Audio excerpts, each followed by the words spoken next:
Assalamualaikum warahmatullahi wabarakatuh. Hari ini saya akan bagi sedikit tutorial tentang cara untuk melempar cakra.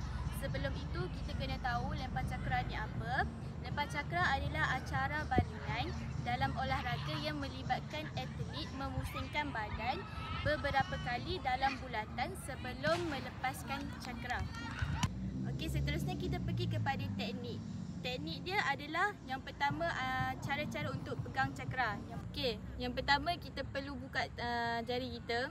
Kemudian pegang cakra tu macam ni. Sini dalam bentuk L. Okey. Yang kedua adalah kedudukan permulaan. Kita mesti berada dalam kedudukan V. Kaki kita dalam keadaan V. Okey. Lepas tu kita pergi kepada teknik ayunan dia. Yang pertama, tangan kita mesti buka seluas-luasnya. Jadi, bila kita nak ayunkan dia, tangan mestilah ke belakang untuk menghasilkan momentum. Seperti 1, 2. Okey, seperti itu. Yang ketiga adalah putaran.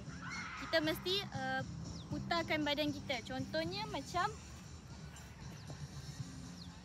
1, 2, putar.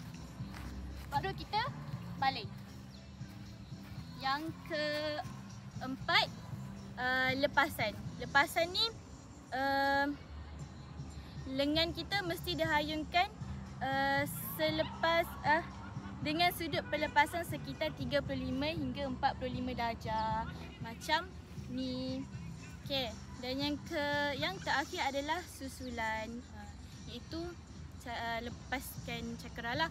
So saya akan tunjuk teknik full dalam video ni.